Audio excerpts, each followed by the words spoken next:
Steve, it's a pleasure to have you here with us in India. I'm sure India feels like home to you.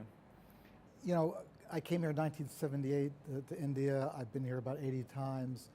Uh, I spent 2 years here in one stretch. I've traveled all over the country. But I think for me, I feel the most comfortable in kind of in South Asia in general. What led you to that first trip that when you arrived? I came to India first because I had already, as a young traveler, lived in Europe for a year. I traveled in Africa, Latin America, and I was looking for a region where I hadn't been to, where I could really sink my teeth into, and the logical place was India. Soviet Union was difficult to get into.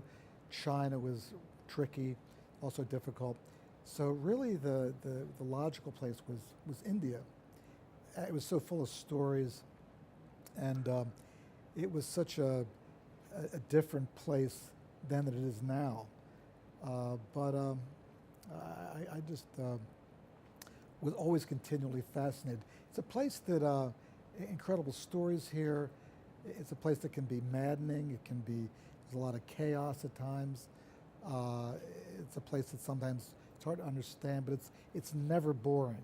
The one thing you can say about India is you're always fascinated, you're always charmed. There's always some amazing thing to learn. There's some surprise waiting for you around the next corner. And it's, you're endlessly amazed in a place like this.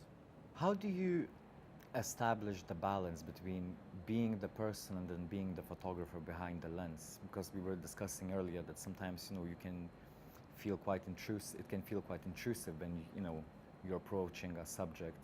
Well, I tend to be, I'm kind of small, I'm unobtrusive. I tend to be kind of quiet. I think I can move and navigate situations, relationships with people. I think I have a good sense of psychology, and I'm always respectful. And I think with a few, exercising a few kind of ways of operating, I think it's easy to work in a place like India or Tibet, and you just have to be kind of unobtrusive and quiet and just do your work. Those are other sets of skills that people don't think of you may need as a photographer. Having a good sense. It's not just having a good eye and capturing the picture, but how did you learn that about yourself? I think a lot of it's just trial and error. It's experience. You go out, 5, 10 years, you start to learn a few things. And literally, I was working every day. I'd go out and I'd shoot, and it was. I wasn't just shooting on the weekends. I was literally, it was an all day, every day of the week. So I think that as time goes on, you learn how to compose better. You learn about light. You learn about approaching people. You learn about respect. You learn about a sense of humor can open up doors and break the ice. You learn how to put people at ease. I think that you photograph, you look at your pictures, you learn from your mistakes. 20,000 exposures, 100,000 pictures. You start to understand what's working and what's not. And as you work with people in portrait situations, you start to understand what's producing the best results, and how do you get into situations. And it's just, I think it's just work, discipline, and learning from your mistakes, which, we make mistakes every day, but you always have to be adaptable and always be willing to roll with the situation. And you're going on a journey to photograph something, and along the way you see something that's even better than where you were headed, and so you kind of abandon the destination, and you just stop and concentrate on what it is. I always say, a bird in the hand is worth two in the bush. If you're going somewhere, but there's something actually better along the way, then you better just grab that and run with it. It happened in Africa. I was on the way to a reforestation program, and we were driving down the road, and there was this incredible festival happening, which is completely unplanned, off the script. And I thought, you know what? We're going to abandon that reforestation program. Forget that. I'm going to stay. I stayed there for 2 days and photographed this festival, which was, one of the most incredible experiences of my life. Technology.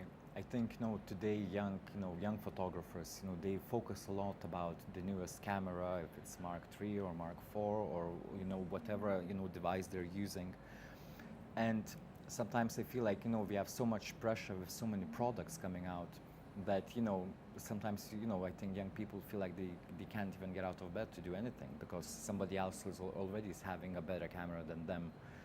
What advice would you give them?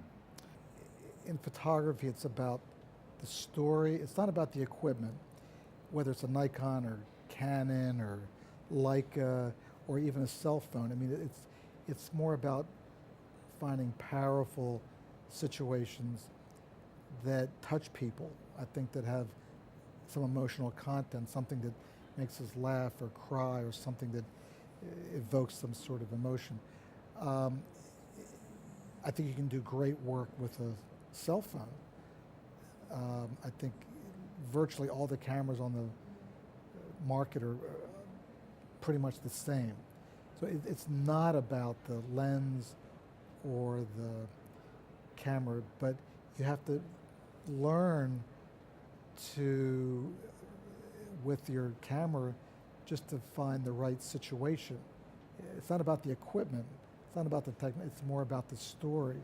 And then in time, you'll be able to develop a sense of composition, light, the timing, and all. But that's all experience, the sense of light and all that. This is something that you kind of learn. What's your take on fashion photography? I think what fashion photography, sports, tabletop, nudes, landscape, I think whatever fascinates you is what you should be doing. There's some great fashion photographers doing amazing work. May not necessarily appeal to me. I think Richard Avedon was an incredible fashion photographer. I think Irving Penn, one of the great artists of our time, did a lot of fashion. So there's some incredible fashion photographers. It just depends on your approach. It can be wonderful, it could be really boring, but it could also be very artistic and beautiful. So I shot the Pirelli calendar, which was kind of a holy grail of fashion photography.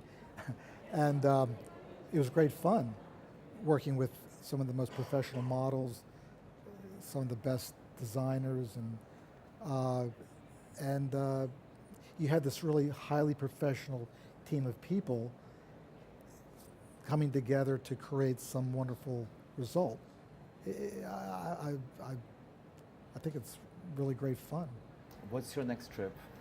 My next trip is to Mexico, Oaxaca. I'm going to photograph the Day of the Dead. And this is something I've always wanted to do. It's an incredible, emotional event. And I'm really looking forward to it.